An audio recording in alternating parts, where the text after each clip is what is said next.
Was that true? Our investigation found that there was classified information sent. So it was not true. Okay, that's what I said. Okay. Well, I'm looking for a little shorter answer so you and I are not here quite as long.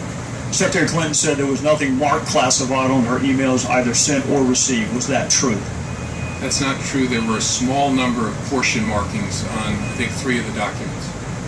Secretary Clinton said, I did not email any classified material to anyone on my email. There is no classified material. Was that true? There was classified material emailed. Secretary Clinton said she used just one device. Was that true? She used multiple devices during the 4 years of her term as Secretary of State. Secretary Clinton said all work-related emails were returned to the State Department. Was that true? No, we found work-related emails, thousands, that were not returned. Secretary Clinton said neither she nor anyone else deleted work-related emails from her personal account. Was that true? That's a harder one to answer. We found traces of work-related emails on devices or in Slack space, whether they were deleted or whether when a server was changed out, something happened to them. There's no doubt that there were work-related emails that were removed electronically from the email system.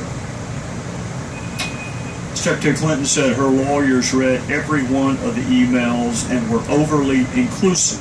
Did her lawyers read the email content individually? No.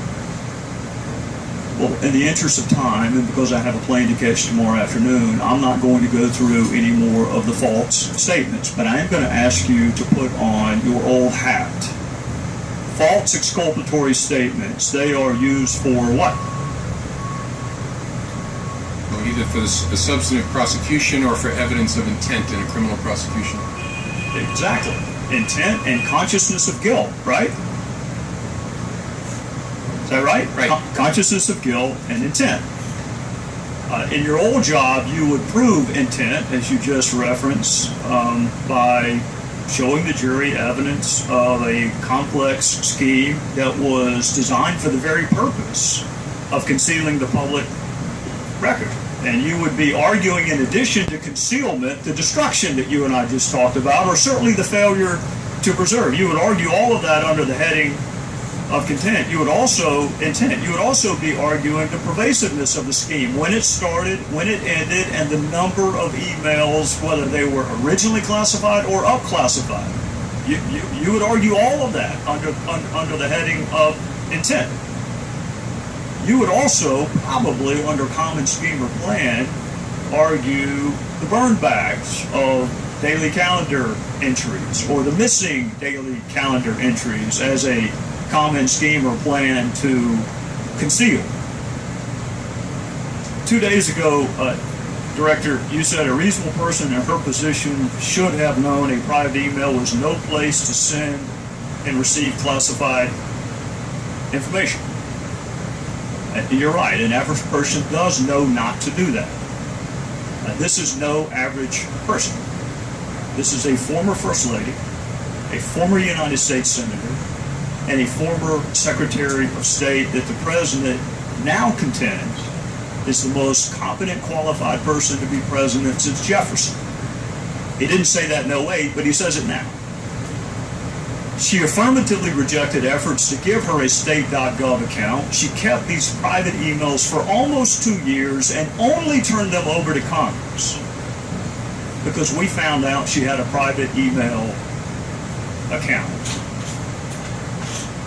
So you have a rogue email system set up before she took the oath of office. Thousands of what we now know to be classified emails, some of which were classified at the time. One of her more frequent email comrades was in fact hacked, and you don't know whether or not she was. And this scheme took place over a long period of time and resulted in the destruction of public records, and yet you say there is insufficient evidence of intent. You say she was extremely careless, but not intentionally so. You and I both know intent is really difficult to prove. Very rarely do defendants announce, on this day, I intend to break this criminal code section. Just to put everyone on notice, I am going to break the law on this day. It never happens that way. You have to do it with circumstantial evidence. Or if you're Congress and you realize how difficult it is to prove specific intent, you will formulate a statute that allows for gross negligence. My time is out, but this is really important. You mentioned there's no precedent for criminal prosecution. My fear is there still isn't. There's nothing to keep a future Secretary of State or President from this exact same email scheme or their staff. And my real fear is this. It's what the chairman touched upon. This double-track justice system that is rightly or wrongly perceived in this country. That if you are a private in the Army and you email yourself classified information, you will be kicked out.